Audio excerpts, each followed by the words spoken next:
Hola, hola chicos, ¿qué tal? ¿Cómo están? Espero que estén muy bien.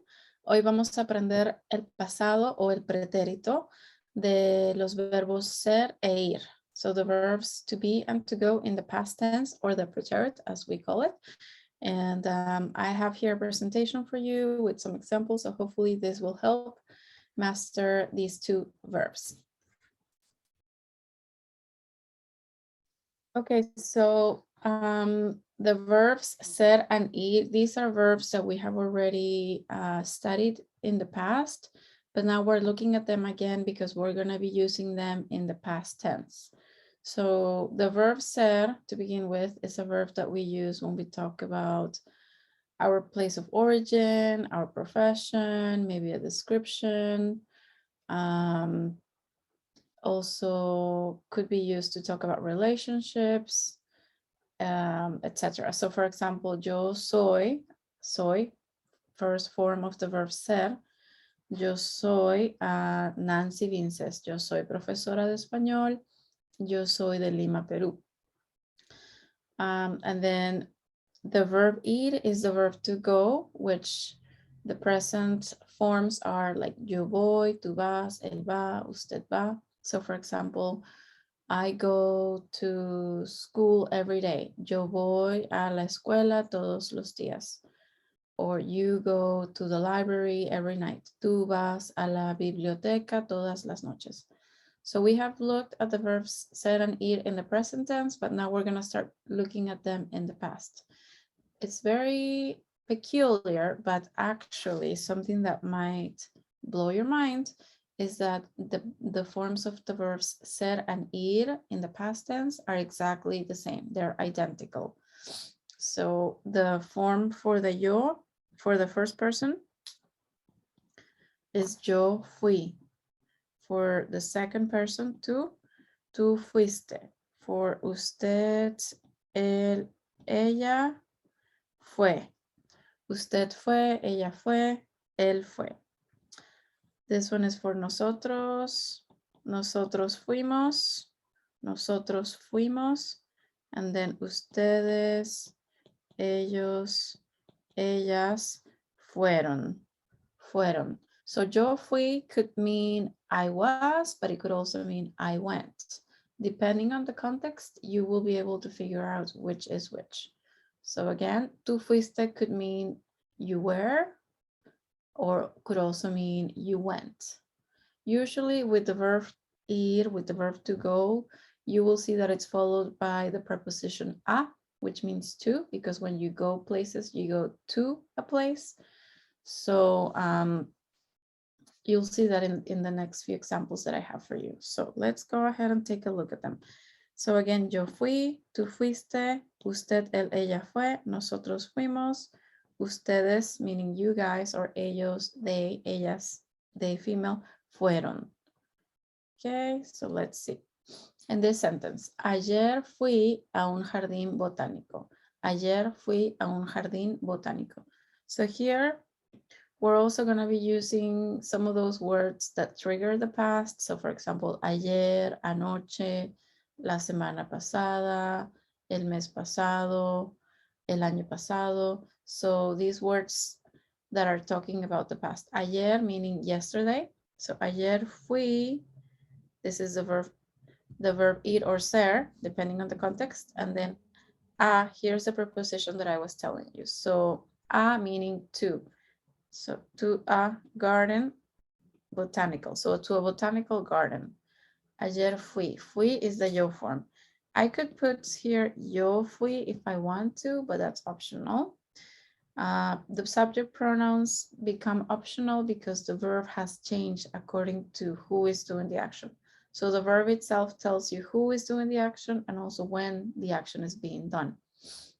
In this case, yo fui a un jardín botánico means I went to a botanical garden.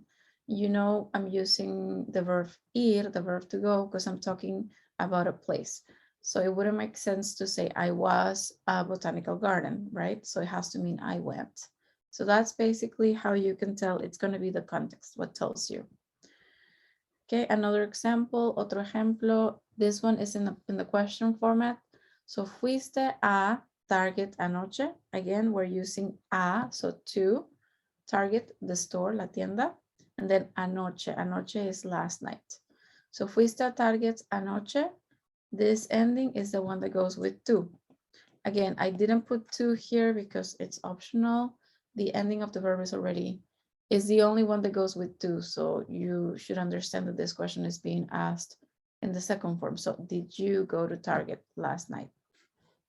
And if you want to say, yes, I went to Target last night. Sí, yo fui a Target anoche. Or no, yo no fui a Target anoche.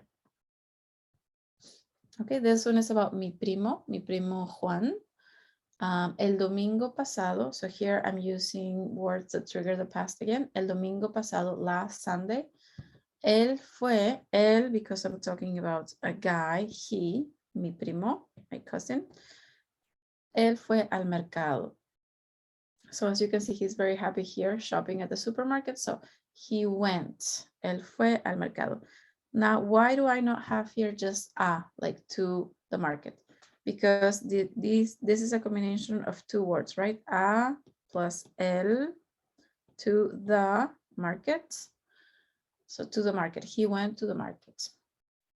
Okay, so you could see the verb ir followed by a, or you could see it followed by al, the combination of a plus el, if it's right before a masculine noun like mercado. Mercado is a masculine noun, a masculine place. It ends in O. Or you could also see the verb ir followed by a, la, if the place is feminine, like let's say la playa, la biblioteca, etc. Okay, so let's see here.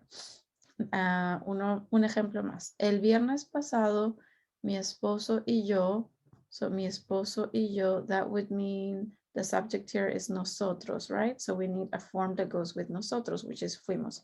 Mi esposo y yo fuimos al cine. So here again you have a and el, because cine is a masculine noun, the movie theater. So we say al cine a ver una película romántica. So we went to the movie theater to watch, el verbo ver, to watch, una película romántica, a romantic movie.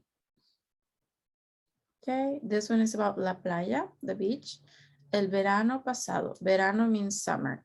So last summer, mis papás, so my parents, mi papá y mi mamá, my parents, ellos, using the form of ellos here with the verb. So mis papás fueron a las Bahamas. So they went to the Bahamas. I don't need to say ellos, but I do need to use the form of ellos because ellos refers to my mom and my dad, they. Okay. We have a few more here with la biblioteca.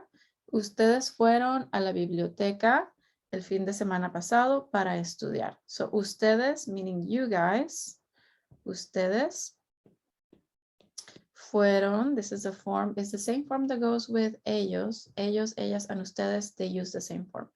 Ustedes fueron a la biblioteca. So here we have a la, because biblioteca is feminine.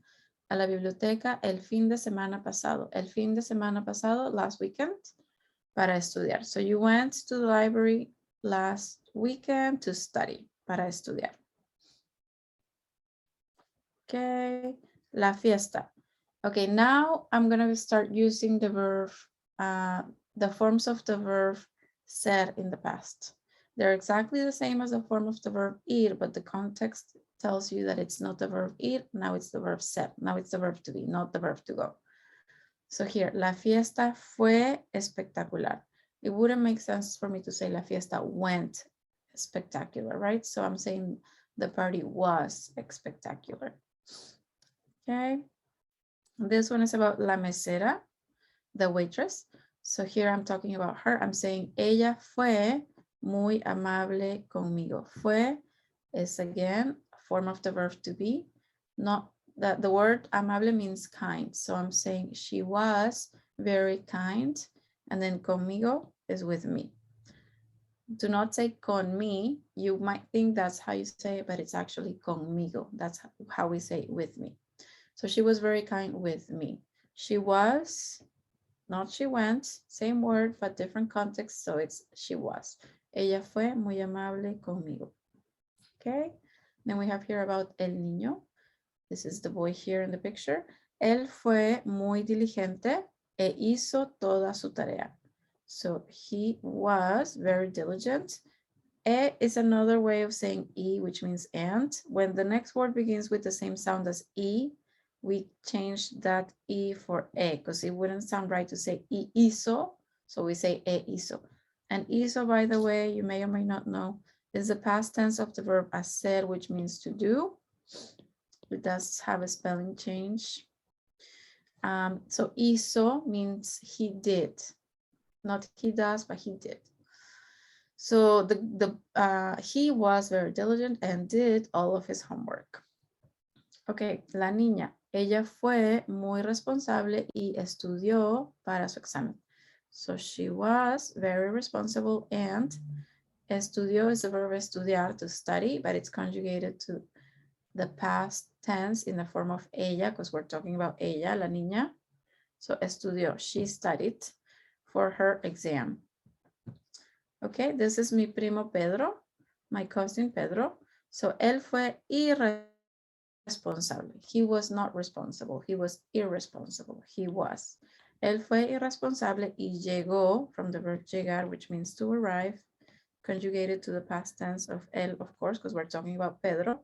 So llegó tarde a su trabajo esta mañana. So he arrived late to his work this morning. So earlier today, he was late. He arrived late to work.